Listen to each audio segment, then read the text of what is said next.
like graph sketches, I see symmetrical styles compiled through text.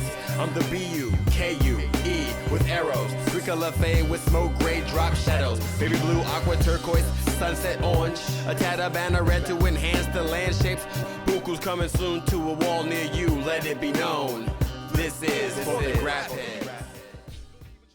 So my name is Tion Torrance, artist name is BukueOne. I'm 47 years old from Berkeley, California. Married of 18 years, my wife is Russian, and we have 3 children, 2 older Russians and a black Russian. Growing up in Berkeley in the late 80s and 90s, it was a neat conversion of both like activism on Telegraph and around. My parents were in the Black Panther Party, and then like the hippies and the skateboarding and stuff. So I grew up skateboarding, so I had this just mix of like hood culture and skateboarding culture, which led me into like punk rock and all types of other stuff like that. So being in Berkeley, it was a really good cultural melting pot where in my neighborhood we had blacks, Puerto Ricans, Filipinos, and we all grew up skateboarding together. So all of that really kind of encapsulated my mix of things that I was into, mix of passions. So the first thing I started was skateboarding. I've been skateboarding since 1987. And then I got into graffiti art in 1991. After that, around that time, I'd say 96, 97, I fell in love with bowling. I started bowling league in 97.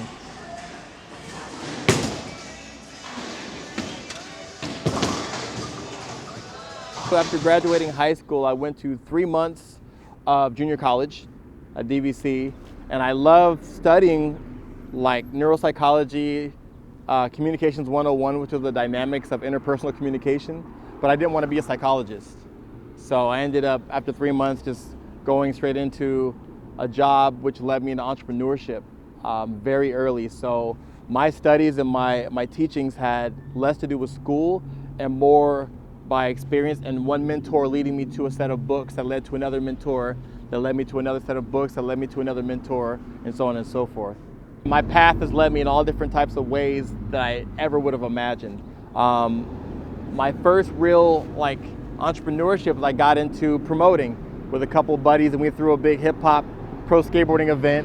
We gained a lot of contacts but lost a lot of money. But in that setting, my 2 partners dealt with the finance and I was the one that dealt with the artists. So just by default in that state, I became the tour manager of the artist. So when we got out of that situation and we realized that promoting was too much of a risk, let's start a record label, then I was the one by default who dealt with the artists. And then, so that led me to taking my artists on tour to Australia, and I put myself on as an opener because I had a couple songs, and the vibe that I got in Australia really had me thinking maybe there's room for me as an MC, as an artist myself.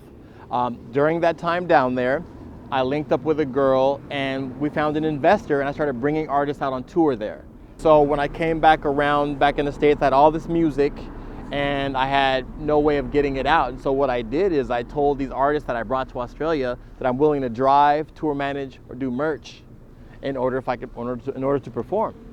And so that's what I did. So they brought me out on tour.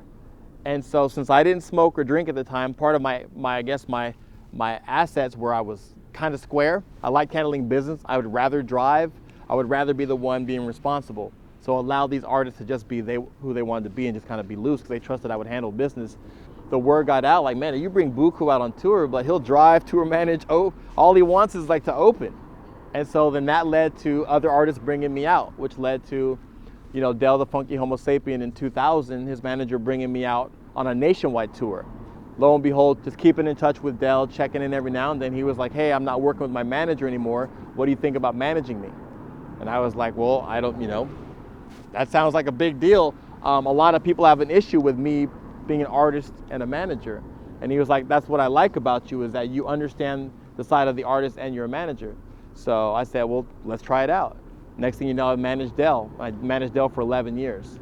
And so fast forward now, I got out of artist management probably in 2013 was when it kind of finally sunset. But between the tail end of that, I realized that if I can manage an artist and work with the community and work with corporate clients, then why don't I just position myself in the center of those and start my own culture and lifestyle marketing or brand management agency, to where now my clients could be Del, my clients could be the Warriors, my clients can be, Berkeley Youth Alternative.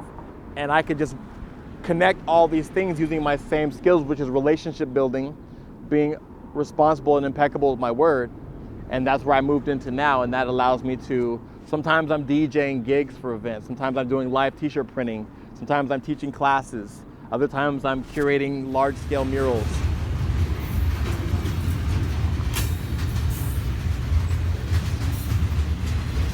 So the way I came about getting this wall and curating this, what you see now, is I grew up a few blocks away from here, and I would always drive down San Pablo on the way to Albany Bowl, because I would bowl league, and I would always see this wall tagged. It was always tagged, and then I'd come back one day and it's buffed. Back to green. I'd come back again, it was tagged, and I would always be like, man, like, I should go talk to them and just see if, like, take over the wall. I just went inside and I was like, hey, like, I noticed your wall is tagged a lot. I do a lot of commission gigs and so, and I'm from Berkeley. And what I would like to do is take over this wall free of charge, where we get creative control and we're responsible for the wall. So any tagging that would go on, we would take care of it. And she was like, of course, yes.